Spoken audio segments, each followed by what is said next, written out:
Hello everyone, welcome to doctor Tom. मेरा नाम है गोविंद तोमर और आज आप स्टडी कर रहे हैं ह्यूमन रिप्रोडक्शन। लास्ट क्लास में हमने फर्टिलाइजेशन के पूरे प्रोसेस को डिटेल में समझा था। अब फर्टिलाइजेशन के बाद आज जो हम लेक्चर स्टडी करेंगे और जो अब लेक्चर्स आएंगे, ये लेक्चर एम्ब्रियोलॉजी के हैं।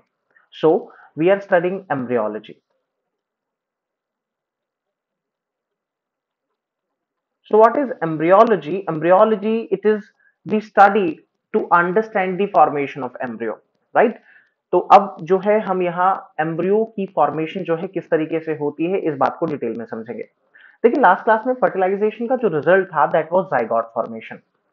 So we had studied that zygote was formed in the last class. अब जाइगोट की क्या कैरेक्टरिस्टिक है वो वाली बात करते हैं। Let me thin the pen, है ना? ठीक है, अब जाइगोट के बारे में थोड़ा सा बात करते हैं। देखिए जाइगोट एक डिप्लॉइड स्ट्रक्चर है।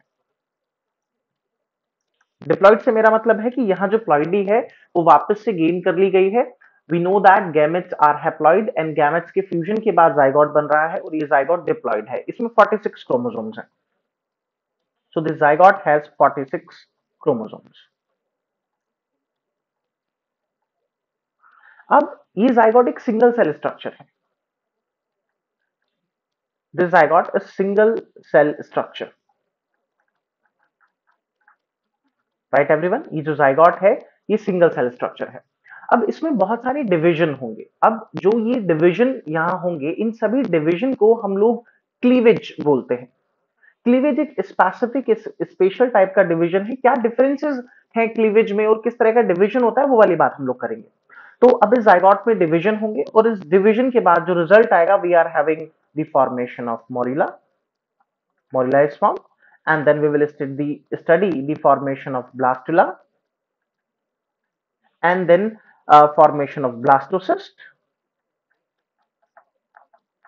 एंड ब्लास्टोसिस्ट स्टेज में इस एम्ब्रियो का इम्प्लांटेशन होता है। सो ये वाली बात जो है हमने सारे इवेंट्स फर्स्ट लेक्चर में जो है स्टडी किए थे कि किस किस तरीके से जो है इवेंट होते हैं। ठीक है, तो आज जो सबसे पहले बात करेंगे हम लोग, सबसे पहले आज जो है हम लोग मॉड्यूला की बात करेंगे। ठीक है, तो आगे इस लेक्चर को जो है कंटिन्यू करते हैं। सो देखिए जाइगोट एक सिंगल सेल स्ट्रक्चर है। अब इस जाइगोट के अंदर जो डिवीजन होता है दैट इज कॉल्ड क्लीवेज। तो अब जो टॉपिक है हमारा आज का that is morula formation. Morula formation. So morula कैसे बनता है तो इस वाली बात को समझते हैं। देखिए let's consider that it is the you know what it is zygote. अब इस स्टेज पर जब हम लोग कह रहे हैं कि ये जाइगोट है, इस स्टेज पर क्या क्या है, क्या क्या है इन द सेंस कि देखिए इसके पास अभी जोना पैलुसिडा इंटैक्ट रहेगी। सो आई एम सेइंग दैट ये जो मेम्ब्रेन है ये जोना पैलुसिडा है और इसके पास इस समय कोरोना रेडियाटा भी होगा। कोरोना रेडियाटा हमें पता है क्या है, तो यहां पर हमारे पास इस टाइम ये कोरोना रेडियाटा की लेयर्स भी हैं, राइट? अब मैं चारों तरफ नहीं बना रहा हूं लेकिन आप समझ चुके हैं कि ये जो सेल है ये जाइगोट को रिप्रेजेंट कर रही है। इसके बाहर जो मैंने पिंक वाली ये लेयर बनाई है that is representing zona pellucida and ये जो ग्रीन कलर के फॉलिकल्स हैं ये रिप्रेजेंट कर रहे हैं कोरोना रेडियाटा को। हालांकि ये जो कोरोना रेडिएटा है ये अब शेड कर जाएगा, बाद में जोना पेलुसिडा भी जो है खत्म कर जाएगी। लेकिन अभी क्या चेंजेस होते हैं वो वाली बात करेंगे। तो पहले मोरिला फॉर्मेशन की बात कर रहे हैं। देखिए this is a single cell structure and this is called zygote. अब इस जाइगोट में डिवीजन होता है। इस डिवीजन को हम लोग क्लीवेज कहते हैं। तो अब जो हम लोग डिवीजन पढ़ेंगे दैट इज कॉल्ड क्लीवेज। मतलब अब जो ये डिवीजन हो रहे हैं दैट इज क्लीवेज। क्लीवेज क्या है? तो क्लीवेज जो है माइटोसिस डिवीजन ही होते हैं। Let me write it. ये जो क्लीवेज है this is a kind of mitotic, you know, mitotic cell division. ये माइटोटिक सेल डिवीजन है, कहने का मतलब इक्वेशनल सेल डिवीजन ये होते हैं। लेकिन यहाँ एक डिफरेंस होता है। यहाँ जो ग्रोथ फेज होता है, देखिए हमें पता है कि जो सेल डिवीजन होता है उसमें दो चीजें होती हैं, interphase and M phase. Interphase में तीन सब स्टेजेस होती हैं। We know that, right? G1 substage, that is gap 1, then we are having S, that is synthetic stage, and then we are having G2 substage. तो यहाँ जो G1 और G2 stages हैं वो एक्चुअली absent होती हैं क्लीवेज में। Cleavage एक इस तरह का माइटोटिक डिवीजन है जहां पर ग्रोथ फेज absent होता है। सो यहाँ जो ग्रोथ फेज होता है वो absent होता है। तो ग्रोथ फेज absent होने की वजह से जो साइटोप्लाज्मिक कंटेंट है उसकी ग्रोथ नहीं हो पाती है, राइट। ओनली जो न्यूक्लियस है वो डिवाइड करता है, ठीक है। तो देखिए जो क्लीवेज होगा तो इस क्लीवेज का रिजल्ट क्या है, अभी हमने ये वाली बात की थी कि we were having this zygote, ठीक है। अब जैसे ही क्लीवेज होगा तो क्लीवेज के बाद यहाँ डिवीजन होगा। एक्चुअली जो फर्स्ट डिवीजन होता है ये अनइक्वल डिवीजन होता है। आप देख सकते हैं मैंने दो सेल का जो साइज है वो थोड़ा सा डिफरेंट यहाँ पे बनाया है। एक साइज थोड़ी, एक सेल जो है मैंने यहाँ थोड़ी बड़ी बनाई है एंड जो दूसरी सेल है वो मैंने थोड़ी छोटी बनाई है, ठीक है। सो ये क्लीवेज है, फर्स्ट क्लीवेज बोलते हैं इसको, फर्स्ट डिवीजन कह रहे हैं।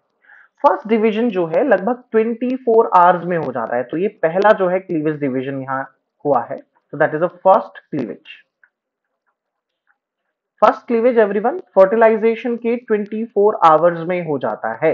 अब फर्स्ट डिवीजन का रिजल्ट देखिए क्या है। अच्छा, इसके बाहर अभी जोना पैलिसिडा एंड कोरोना रेडिएटा दोनों ही लेयर्स हैं, ये वाली बात हमको ध्यान रखनी है। तो फर्स्ट क्लीवेज जो है 24 आवर में हो रहा है लगभग, और इसका रिजल्ट हमारे पास है, we are having two celled stage आ रही है हमारे पास।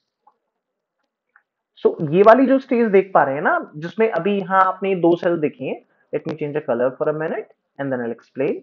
सो एवरीवन, ओके फाइन, ये जो दो सेल आपने देखी हैं ये दो सेल स्टेज को रिप्रेजेंट कर रही है। ये जो स्टेज है ये टू सेल स्टेज को रिप्रेजेंट कर रही है, और जो ये सेल्स हैं इन सेल्स को हम लोग कहते हैं ब्लास्टोमियर्स, राइट।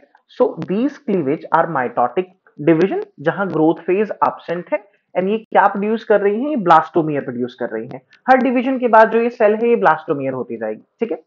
साइटोप्लाज्म का इक्वल डिवीजन यहां पर जो है पूरी तरीके से हो रहा है, ठीक है। अब देखिए इसी को थोड़ा सा, और फर्स्ट डिवीजन को ही मैं थोड़ा सा जो है आपको एक लार्ज व्यू में दिखा रहा हूं, ताकि हम इस तरह के क्लीवेज के, कि ह्यूमन में किस तरह का क्लीवेज होता है उसके कैरेक्टरिस्टिक समझ सके। तो मैं आपको दोबारा दिखा रहा हूं। Suppose we are having this cell, let me make it little big, and I'm just trying to show you कि ये हमारे पास सेल है, right everyone? So this is the cell, okay fine. So जो फर्स्ट डिवीजन हुआ है, I am saying that it is pretty much unequal cell division. ये जो पहला डिवीजन है अनइक्वल है, ठीक है। जितना भी साइटोप्लाज्म था वो पूरा डिवाइड हो गया है, तो हमारे पास ये दो सेल आई हैं। इन दो सेल को मैंने आपसे कहा कि इनको हम लोग ब्लास्टोमियर कहते हैं। रिकॉल्ड दी सेल्स एज ब्लास्टोमियर्स, तो हमारे पास ये ब्लास्टोमियर्स आ गई। अभी हमारे पास जोना पैलिसिडा एज इट इज इंटैक्ट रहेगी, ठीक है। अभी इसमें कोई बदलाव नहीं आएगा। तो ये जो इसके बाहर की लेयर है, लेट्स से ये वाली जो लेयर है,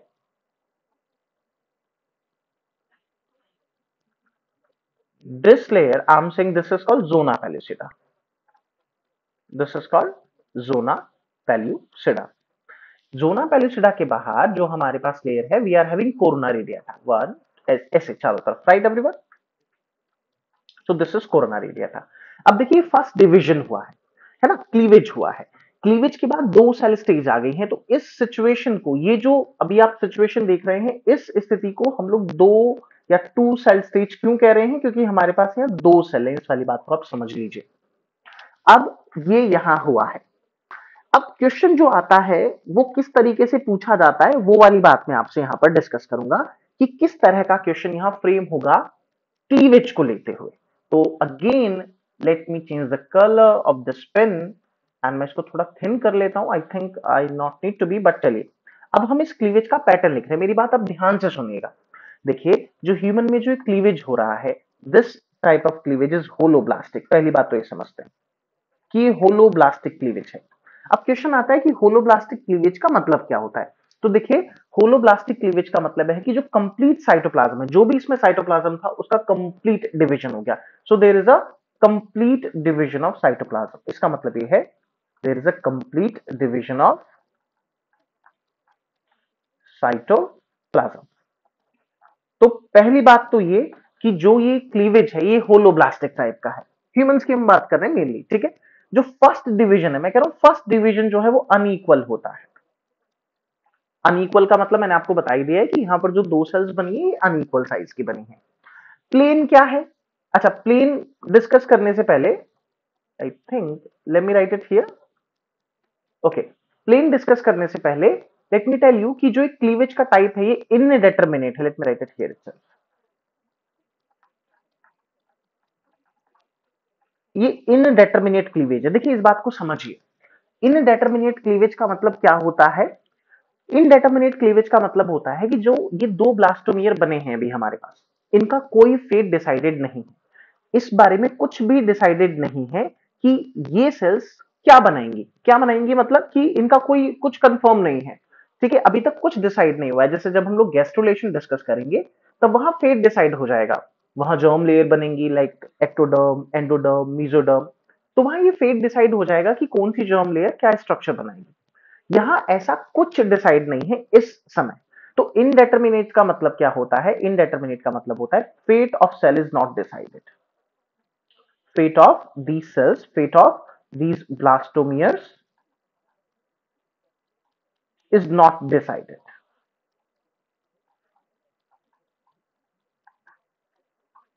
जो फेट है इन सेल्स का वो अभी डिसाइडेड नहीं है। और क्या कैरेक्टरिस्टिक है इस तरह के क्लीवेज का? अच्छा, इससे पहले मैं आपको बता दूं, देखिए जब हम लोग एनिमल किंगडम स्टडी करते हैं तब वहां ऑर्गेनिजम्स को हम लोग और भी डिस्कस करते हैं। तो if you can recall, we are having protostomic organism और डियूटेरोस्टोमिक ऑर्गेनिज्म। ठीक है, तो डियूटेरोस्टोमिक ऑर्गेनिज्म में हमारे पास अकाइनोडर्मेट्स हैं, कॉर्डेट्स हैं, राइट, वी आर कॉर्डेट्स। तो इनडेटर्मिनेट टाइप ऑफ क्लीवेज एक कैरेक्टरिस्टिक फीचर होता है किसका?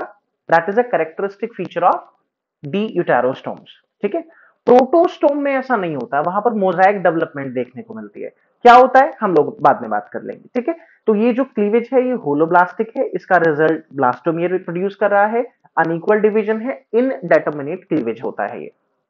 क्या प्लेन है इसका? Let me write about that also, let me change the colour and so that we can talk about the plane. Okay, so what is the plane of division? Plane of division, अगर आपको याद हो तो मैंने कहा था कि sperm की जो एंट्री होती है वो एनिमल पोल से होती है। तो जो यहां पर प्लेन है डिवीजन का, that is animal to vegetal axis. So that is animal to vegetal axis, vegetal axis. ठीक है एवरीवन, सो ये पहला क्लीवेज का डिवीजन है जो फर्स्ट 24 आवर में हुआ है। Okay, let's now go ahead. Okay everyone, so what we can see certain circles, right everyone. Okay, so इसमें हम लोग जो है समझने की कोशिश करते हैं दोबारा से कि ये सारी सेल स्टेज क्या हैं, किस तरीके से हैं। तो मैंने हालांकि आपको एक ओवरव्यू जो है दे ही दिया है। ठीक है, सो देखिए अब यहाँ पे बात करते हैं, तो दोबारा से एक बार शुरू करते हैं टू सेल स्टेज से। तो मैंने आपसे कहा कि जो फर्स्ट डिवीजन होता है that is pretty much unequal, right. So अब देखिए यहाँ जोना पेलिसिडा है, इस बात को भी ध्यान दीजिए, और कोरोनरी डेटा है, प्लीज इस बात को ध्यान दीजिए। तो ये हमारे पास इस स्टेज को हम लोग कह रहे हैं टू सेल स्टेज, है ना। इस स्टेज को हम लोग कह रहे हैं टू सेल स्टेज। अब देखिए यहाँ पर एक थ्री सेल स्टेज भी आती है, एक बहुत छोटे टाइम के लिए, हालांकि ये थ्री सेल स्टेज आ रही है। ठीक है, so we are having this three cell stage also. तो ये वाली बात अपने आपको ध्यान रखनी है हमें, ये this is a two cell stage and एक टेम्परेरी टाइम के लिए एक थ्री सेल स्टेज भी आ रही है। ठीक है, so this is called three cell stage. तो ये वाली जो स्टेज है हमारे पास, this is called three cell stage. ठीक, अच्छा इसके जस्ट बाद हमारे पास फोर सेल स्टेज हो जाएगी। So we are having, this is let's say four cell stage, so 1 2 3 and 4. So everyone, what you can see here is that कि हर बार जो है डिवीजन हो रहा है लेकिन ओवरऑल जो साइज है वो सेम हो जा रहा है, राइट। अब आप देखिए, जैसे सपोज हम मान लीजिए मैंने कहा ये हमारी फर्स्ट सेल हो गई, है ना, ये हमारी सेकंड सेल हो गई, ये हमारी थर्ड सेल है, एंड लेट्स से ये हमारी फोर्थ सेल है। अगर आप देखें तो हर डिवीजन के बाद सेल का साइज छोटा हो जा रहा है। आई मीन टू से आप इन दो सेल्स को कंपेयर कर लीजिए, ये दो बड़ी सेल हैं, आप इन सेल से कंपेयर कर लीजिए, इन सेल से कंपेयर कर लीजिए, तो एवरी टाइम के डिवीजन में जो सेल का साइज है वो छोटा हो रहा है। तो this is representing a four cell stage. ठीक है, ओके, अब इसके बाद हमारे पास let's say eight cell stage आ रहा है। So this is one two division and you know this is four and we are having, so we are having how many cells? One, two, three, four, five, and let's say what are the number? So let's say this is one, two, three, four, five, six, seven and eight. ठीक है, ये हमारे पास 8 cell stage आ गया and इसके बाद हमारे पास 16 cell stage भी आ जाएगा। तो मैं इसको ऐसे दिखाता हूँ that we are having 1, we are having 2, we are having 3, 4, 5, 6, 7, 8, 9, 10, 11, 12, 13, 14, 15 and let's say 16। तो हमारे पास ये 16 सेल स्टेज हो गया। सो ये जो आप देख पा रहे हैं, this is 8 cell stage, 8 cell stage and this is called 16 cell stage. ये जो हमारे पास है this is called 16 cell stage.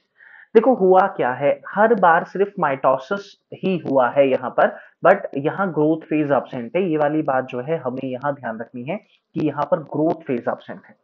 तो ये दोनों क्या है, ये हमारे दोनों ब्लास्टोमियर्स हैं। These two cells are nothing but these are called as blastomeres. ठीक है, तो इन सेल्स को हम लोग क्या कह रहे हैं, let me write it here, this is called blastomeres. तो कह रहे बच्चों ये भी ब्लास्टोमियर्स ही हैं, these all cells are still blastomeres. ये भी हमारे ब्लास्टोमियर है, ये वाली बात अपने आप को हमें ध्यान रखनी है। लेकिन अब आप अगर आप यहाँ देखेंगे, लेट्स से 8 से 16 सेल स्टेज को आप देखें, तो आपको नहीं लगता एक सॉलिड वॉल बन गई है सेल्स की, मतलब जहां छोटी छोटी सेल्स हैं एक सॉलिड मास बन गया है। तो इसी स्टेज को हम लोग क्या बोल देते हैं, इसी स्टेज को हम लोग मॉड्यूला कह देते हैं। तो प्यारे बच्चों 8 से 16 सेल स्टेज, मतलब 8 से 16 ब्लास्टोमियर की जो स्टेज है दैट इज कॉल्ड मॉड्यूला। इसको हम लोग जो है मॉड्यूला कह रहे हैं, right. So let me write it here, ये जो स्टेज है that is called morula. So if we have to define the morula, so हम लोग मॉड्यूला को किस तरीके से डिफाइन करेंगे, let me write it. So morula, so it represent a solid ball of a cell, solid ball of cells। और इन cells को हम लोग स्पेसिफिकली क्या बोलते हैं, तो these cells are called as blastomeres, right everyone. इन सेल्स को हम लोग ब्लास्टोमियर बोलते हैं, ये वाली बात अपने को ध्यान रखनी है। अब हमें एक और चीज ध्यान रखनी है कि ये जो मॉड्यूला है, लेट्स से मैंने कहा फर्स्ट डिवीजन जो है 24 आवर में हो जाते हैं, नेक्स्ट डिवीजन जो है वो 36 आवर में हो रहा है, इस तरीके से मतलब डिवीजन हो रहा है। मॉड्यूला मतलब लगभग, अब देखिए 16 के बाद 32 सेल स्टेज भी आएगी, मतलब ये वाली स्टेज पे भी मॉड्यूला ही है, कोई ऐसा नहीं है कि चेंज आ गया। तो लगभग लगभग अपने को ध्यान ये रखना है, if you guys can recall, so हमने पहले पढ़ा हुआ है that this is let's say fallopian tube. ठीक है, एक बार मैं यहाँ बता देता हूँ कि ये हमारे पास फेलोपियन ट्यूब है and this is a uterus. I am sure you are aware, right. तो let me draw endometrium in a minute, है ना। एक बार एंडोमेट्रियम ड्रॉ कर लेते हैं। तो ये जो हाईली फोल्डेड लेयर है this is called endometrium, correct everyone. यहां पर आप इस बात को समझिए, let me show you again, let's say this colour. तो ये जो है हमारा, ये one cell stage, two cell and finally हमारे पास यहाँ पर ये मॉड्यूला बन चुका है। तो मॉड्यूला लगभग लगभग यूट्रस में यहाँ पहुंच जाता है थर्ड डे आफ्टर फर्टिलाइजेशन, ये वाली बात ध्यान रखिएगा। तो यूट्रस है, यहाँ पर ये मॉड्यूला आ चुका है। So this is important, I need to write it that morula reaches uterus on third day after fertilization। तो फर्टिलाइजेशन के तीसरे दिन जो मॉड्यूला है वो हमारा कहां पहुंच गया, वो हमारा यूट्रस तक पहुंच गया। तो मॉड्यूला किस तरीके से बना, अभी ये वाली बात आप समझ चुके हैं एग्जैक्टली क्या है। देखिए इस सिचुएशन के बाद हमारे पास थोड़ा सा ना सेल का रीअरेंजमेंट होता है। तो सेल का रीअरेंजमेंट होता है अब हमारे पास, तो अब मैं आपको दोबारा से इस चीज को दिखाना चाहूंगा। Let me come to this diagram. तो देखिए यहाँ पे कुछ सेल्स एक्चुअली बड़ी होती हैं, कुछ सेल छोटी होती हैं। ऐसा नहीं है कि 16 सेल स्टेज पे ये रुक गया, अभी डिवीजन हो रहा है तो 32 सेल स्टेज हो गई एंड 32 के बाद 50 सेल्स, ऐसे मतलब आती रहती हैं। मैं आपको एक और चीज याद दिलाना चाहूंगा कि जब तक, इस टाइम तक जब ये हमारा मॉड्यूला यूट्रस तक पहुंच रहा है, इस टाइम तक कोरोना रेडिएटा शट ऑफ हो जाती है। तो यहाँ आई एम राइटिंग कि अभी भी जोना पेलिसिडा अभी भी इंटेक्ट है। सो कोरोना रेडिएटा जो है हमारे पास, जो कोरोना रेडिएटा है इट विल शट ऑफ, मतलब वो शट ऑफ हो जाएगी। बट अभी जोना पेलिसिडा इंटेक्ट है, बट जोना पेलिसिडा अभी यहां रहेगी। तो अभी जोना पेलिसिडा इंटेक्ट रहेगी, ये वाली बात अपने को समझनी है कि जो कोरोना रेडिएटा है वो तो शट ऑफ हो जाएगी सिचुएशन के बाद, लेकिन अभी हमारे पास जो जोना पेलिसिडा है वो यहाँ पर रहती है। ठीक है, आई होप इतनी बात आप लोगों को समझ में आ गई है। अब हम लोग यहाँ कुछ और चेंजेस की बात करते हैं, बट आई थिंक ये पेपर पे ऑब्जर्व हो रहा है। ओके, ओके एवरीवन, है ना। कंटिन्यू करते हैं यहाँ से। तो देखिए हमारे पास अभी हमने ये डिस्कस कर लिया है कि किस तरीके से मॉड्यूला बनता है। अब हम लोग बात करेंगे जो ये सेल्स आ चुके हैं 16 cell stage 32 cell stage let's say. अब यहाँ सेल्स का अरेंजमेंट होता है, ठीक है। सो अब यहाँ जो है सेल्स का अरेंजमेंट होता है। लेट मी इसका मैं थोड़ा साइज बड़ा कर लेता हूँ। अभी एग्जैक्टली इसका साइज वही रहेगा लेकिन मैं थोड़ा सा बड़ा कर दे रहा हूँ, ठीक है। अब आप इस वाली बात को समझिए। देखिए हमारे पास सिचुएशन ये है कि जो मॉड्यूला स्टेज थी, अब मॉड्यूला में हमारे पास बहुत सारी सेल्स थी। अब ये सेल्स अपने आप को रीअरेंज करती हैं। क्या करती हैं? रीअरेंज करती हैं। तो किस तरीके से रीअरेंज करती हैं ये वाली बात करते हैं। तो देखिए जो हमारी छोटी सेल्स होती हैं, राइट, वेट, हाँ, ओके। सो एग्जैक्टली होता क्या है, जो छोटी सेल्स हैं, मतलब अभी जो स्मॉल सेल्स हैं ये पेरीफेरी की तरफ आ जाती हैं। तो these are the small blastomeres. ये जो है हमारे, इनको स्मॉल ब्लास्टोमियर्स हम लोग कहते हैं, ठीक है। एंड बीच में जो है हमारी बड़ी सेल्स होंगी यहाँ पे।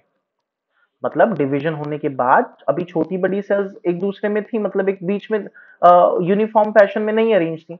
तो अभी क्या है कि जो छोटी सेल है वो तो पेरीफेरी पे अटैच हो जाती हैं, कॉर्नर पे आ जाती हैं, और जो बड़ी सेल है वो हमारी मिड की तरफ आ जाती हैं। तो जो छोटी वाली सेल है ना प्यारे बच्चों, इनको हम लोग बोलते हैं माइक्रोमियर्स, ठीक है। तो मॉड्यूला के बाद चेंज बता रहा हूं मैं। अब मॉड्यूला के बाद ये यूट्रस में पहुंच चुकी है, कंडीशन भी यूट्रस में आ चुकी है, ठीक है। एंड ये जो बड़ी वाली सेल है इसको हम लोग बोलते हैं मैक्रोमियर। तो एग्जैक्टली हो क्या रहा है कि अब ये यूनिफॉर्म फैशन में एक तरीके से रेंज है कि पेरीफेरी पे जो है स्मॉलर सेल हैं और बीच में जो है बड़ी सेल है। इस स्टेज को आई मीन टू से, अगर मैं इस स्टेज से आऊं, लेट्स से इस वाली स्टेज से आता हूं मैं यहाँ पे, तो अगर मैं ये एरो दिखा रहा हूं तो इस स्टेज से मतलब जहां पर सेल का कोई यूनिफॉर्म फैशन नहीं है, इस स्टेज पे आ गया ये। तो इस स्टेज को हम लोग बोलते हैं कॉम्पैक्शन, ठीक है ना। जनरली यहां से कोई क्वेश्चन फ्रेम होगा नहीं, ना कभी हुआ है कॉम्पैक्शन रिलेटेड, बट आपको पता होना चाहिए। तो अब आप एक और चीज समझ लीजिए कि ये इस टाइम कहां आ चुका है। सो एवरीवन, लेट्स से अब ये I think it is not getting draw, late me change the colour. And situation ये है कि अभी कहां गया है, ये एंडोमेट्रियम के कांटेक्ट में आ गया है। कांटेक्ट इन द सेंस अब जस्ट ये एंडोमेट्रियम के कांटेक्ट में आ जाएगा। सो अब इसके बाद जो है ओवरऑल मॉड्यूला समझने के बाद we will discuss about blastula formation, ठीक है। तो अब जो है हम लोग यहाँ पर ब्लास्टुला फॉर्मेशन कैसे होती है इस बात को समझेंगे, ठीक है। तो नेक्स्ट हम लोग यहाँ बढ़ते हैं आगे। तो अब देखिए मैं डायरेक्टली ब्लास्टुला फॉर्मेशन कैसे हो रहा है उस वाली बात पे आ रहा हूँ। So how exactly blastula formation we are going to talk about it, okay fine, ठीक है। So okay, let me increase the size a little bit more and here we are, okay. So देखिए exactly होता क्या है ना, कि अब हमारे पास जितनी भी सेल्स थी, अभी मैंने कहा माइक्रोमियर एंड मैक्रोमियर, अभी ये एक सॉलिड बॉल थी सेल की। अब ऐसा नहीं होगा। अब जो पेरीफेरल सेल हैं वो हमारे पास इस तरीके से फ्लैट हो जाती हैं। फ्लैट, कुछ जो पेरीफेरल सेल्स हैं वो हमारे पास इस तरीके से फ्लैट हो जाएंगी, ठीक है। So this become flatten cell, हल्की सी फ्लैट टाइप की सेल होती जा रही है ये इस तरीके से, ठीक है। ये जो साइड वाली सेल है ये इस तरीके से फ्लैट हो जाएंगी। एंड जो बाकी सेल्स हैं वो अब एक तरफ आ जाएंगी। मतलब एक कैविटी जो है यहाँ पर जनरेट होने वाली है। We will see a cavity in some time. तो ये हमारे पास पेरीफेरल की तरफ जो है सेल्स आ चुकी हैं। एंड बाकी जो सेल्स हैं प्यारे बच्चों, वो होगा क्या, वो एक तरफ आ जाएंगी। तो let me draw them with this colour. Let's say मैं यहाँ पे दिखा रहा हूँ बाकी जो सेल्स हैं। ये जो सेल्स हैं ये इस तरीके से आ गई, ठीक है। Late me show till here. जितनी भी सेल्स थी अभी एक पोल पे आ गई हैं, ठीक है। ठीक है प्यारे बच्चों, तो ये एक पोल पे आ गई हैं। इस बात को समझेंगे ध्यान से। जितनी भी सेल्स हैं एक पोल पे आ गई हैं। अब इसको भी लेबल कर लेते हैं, इनकी भी लेबलिंग है, इनके भी अपने नाम है। तो देखिए ये वाली जो आप सेल देख पा रहे हैं, जो मैंने भी रेड से बनाई है और जिसको मैं ग्रीन से लेबल कर रहा हूँ, ये इंपॉर्टेंट है। ये सारे नाम अब यहाँ से इंपॉर्टेंट है। पूरी एम्ब्रियोनिक डेवलपमेंट यहाँ से बहुत इंपॉर्टेंट हो जाती है। इसका नाम देते हैं हम लोग tropho. Oh this is I think very bold, right, ज्यादा ही बोल्ड हो गए। ओके, वेट, है ना। So let me take it is और control set I think, okay it works. So we are having trophoblast. ये जो लेयर है दिस इज कॉल्ड ट्रोफोब्लास्ट। और इसका एक और नाम है हमारे पास, this is called tropho ectoderm. तो हम जो है इसे ट्रोफोब्लास्ट भी बोल देते हैं और इसे हम लोग ट्रोफो एक्टोडर्म कह सकते हैं। देखो प्यारे बच्चों, मैं अभी से आपको बता देता हूँ, ये जो ट्रोफोब्लास्ट है या जो ट्रोफोएक्टोडर्म है, ये फ्यूचर में जाके एक्स्ट्रा एम्ब्रियोनिक लेयर बनाएगा। तो हमारे पास कौन कौन सी एक्स्ट्रा एम्ब्रियोनिक लेयर होती है, हम आगे बात करेंगे। We are having yolk sac, we are having allantois, we are having amnion and we are having yes chorion. तो ये जो सारी लेयर है वो ट्रोफोएक्टोडर्म या ट्रोफोब्लास्ट ही बनाता है। अब ये जो आप सेल यहाँ देख पा रहे हैं ना, ये वाली जो सेल है, इनका भी बहुत सारे नाम है इनके, जो हम लोग को एनसीईआरटी में पढ़ना है, दैट इज आईसीएम या इनर सेल मास इसको बोलते हैं। इसको हम लोग एम्ब्रियोनल नोब सेल्स भी बोल देते हैं प्यारे बच्चों। तो this is also called embryonal knob cells, KNOB।